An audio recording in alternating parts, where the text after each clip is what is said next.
Doctor BR అంబేద్కర్ను అవమానపరుస్తూ భారతదేశ ప్రజలు తల వంచుకునేలా చేసినటువంటి హోంమంత్రి అమిత్ షా ఈరోజు ఆ పదవిలో కొనసాగే నైతిక అర్హత లేదు. తక్షణం రాజీనామా చేసి దేశ ప్రజలకు క్షమాపణ చెప్పాలని డిమాండ్ చేస్తూ వామపక్ష పార్టీల ఆధ్వర్యంలో దేశవ్యాప్తంగా ఈరోజు నిరసనలు వ్యక్తం అవుతూ ఉన్నాయి. పార్లమెంటులో రాజ్యాంగ దినోత్సవం జరుపుతూ ఆ రాజ్యాంగ నిర్మాత అయినటువంటి బిఆర్ అంబేద్కర్ పేరు ఉచ్చరించడం తప్పన్న తర్వాత భారతదేశ ప్రజలందరినీ కూడా 140 కోట్ల మంది ప్రజల్ని అవమానపరచడం ఇది. ఆ రాజ్యాంగం మీదే ప్రమాణం చేసి నేను ఆ విలువలను కాపాడుతానని చెప్పినటువంటి అమిత్ షా మంత్రి అయ్యి ప్రజల యొక్క తీర్పుతో అధికారానికి వచ్చి ఈరోజు దాన్ని అవమానించడం, ఆ రాజ్యాంగం యొక్క నిర్మాతగా ఉన్నటువంటి అంబేద్కర్ని ఉచ్చరించొద్దు, ఆ పేరు ఉచ్చరిస్తే ఏదో మహాపాపం అయినట్టు, ఆ పేరు ఉచ్చరించడానికి బదులుగా దేవుణ్ణి స్మరిస్తే 7 సార్లు స్వర్గానికి పోతారని చెప్పడం అంటే ఈ దేశ ప్రజలందరూ స్వర్గానికి పంపడానికి సిద్ధమైనట్టు కనిపిస్తుంది. ఎందుకంటే భూలోకం మీద వాళ్ళ లెక్కలు ఎవరు నివసించడానికి వీల్లేదు. వీళ్ళందరినీ స్వర్గానికి పంపాల్సింది. ఎంతమంది తయారయ్యే లేదు. ఇటువంటి వాళ్ళకి ఇక్కడ భూలోకంలో స్థానం లేదు. అలాగే అటువంటి వాళ్ళకి స్వర్గంలోనే స్థానం. అందుకని అమిత్ షా యొక్క ఈ కామెంట్స్ చాలా దారుణమైనవి, తీవ్రమైనవి, ఒక ఉగ్రవాద చర్యలను ప్రేరేపించేదిగా ఉన్నది. గాంధీని భౌతికంగా హత్య చేశారు. ఈరోజు అంబేద్కర్ ఆశయాలను హత్య చేస్తున్నారు. అంబేద్కర్ అంటే ఎందుకంత కడుపుమంట, ఎందుకంత వాళ్ళకి ఇరిటేషను అంటే వాళ్ళకి కుల వ్యవస్థని నిర్మూలించడం ఇష్టం లేదు. దీన్ని కాపాడుకోవాలి.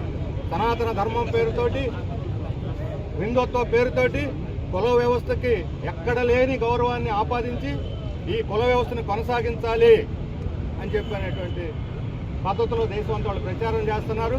ఈ మధ్య విశ్వ హిందూ పరిషత్ వాళ్ళు చలో విజయవాడ పిలిపించారు. కులాన్ని ఇంట్లో పెట్టుకోవాలంట, మతాన్ని బయటికి తేవాలి. అంటే కులాన్ని ఇంట్లో పెట్టుకోవాలంటే అర్థం ఏమిటి? మీరు రిజర్వేషన్ అడగొద్దు, దళితుల మీద అత్యాచారాలను ప్రశ్నించొద్దు, డిస్క్రిమినేషన్ కుల వివక్షతని అడగొద్దు, అంటరాంతరాన్ని ప్రశ్నించొద్దు, గుళ్ళో పొమ్మని అడగొద్దు. ఎవరిళ్లలో నుండి బయటకు వచ్చి హిందుత్వం యొక్క బీజేపీ ఆర్ఎస్ఎస్ ఆధిపత్యంలో ఉండండి అని చెప్పడం అంటే దేశాన్ని అణగదొక్కడానికి, ముఖ్యంగా అణగారిన కులాన్ని అణగదొక్కడానికి తప్ప ఇంకోటి కాదు. అందుకని ఇక్కడ విశ్వ హిందూ పరిషత్ చేసే కార్యక్రమం, అమిత్ షా చేసిన వ్యాఖ్యలు రెండు ఒకటే. ఒక ఎజెండా, ఆ హిందుత్వ ఎజెండా, ఆధిపత్య ఎజెండా, రాజకీయాలను హైజాక్ చేసే ఎజెండా, మన ప్రజాస్వామ్యాన్ని చంపేసేటువంటి, హత్య చేసేటువంటి ఎజెండా, రాజ్యాంగాన్ని నాశనం చేసేటువంటి ఎజెండా. ఈ ఎజెండాని దేశ ప్రజలు అంగీకరించరు. అందుకని దీనికి వ్యతిరేకంగా ఈరోజు వామపక్షాలు అందరూ సమైక్యంగా దేశవ్యాప్తంగా నిరసన వ్యక్తం చేయొచ్చు. కానీ ఇది వామపక్షాల సమస్య కాదు, దేశ ప్రజల సమస్య. అమిత్ షా, మోడీ సిగ్గు లేకుండా మోడీ అమిత్ షాని వెనకేసుకొస్తున్నాడు. వాళ్ళు ఏమన్నారు? కాంగ్రెస్ మీద దాడి చేస్తున్నారు. మీరు సమాధానం చెప్పాల్సిన కాంగ్రెస్ కాదు, దేశ ప్రజలకి. మిమ్మల్ని అడుగుతున్న దేశ ప్రజలకు సమాధానం చెప్పండి దమ్ముంటే. దాని బదులు కాంగ్రెస్ మీరు వాదులాడుకునే సమస్య పరిష్కారం ఉందా? అందుకని బీజేపీ ఈరోజు చాలా పెద్ద పాపానికి ఒరిగట్టింది. ఆ పాప పరిహారం అమిత్ షా రాజీనామా చేసి తప్పుకొని దేశ ప్రజలకి చంపలేసుకొని క్షమాపణ చెప్పడం అక్కడ దాని పరిహారం. లేకపోతే రాబోయే రోజుల్లో దాన్ని అనుభవించాల్సి వస్తుంది.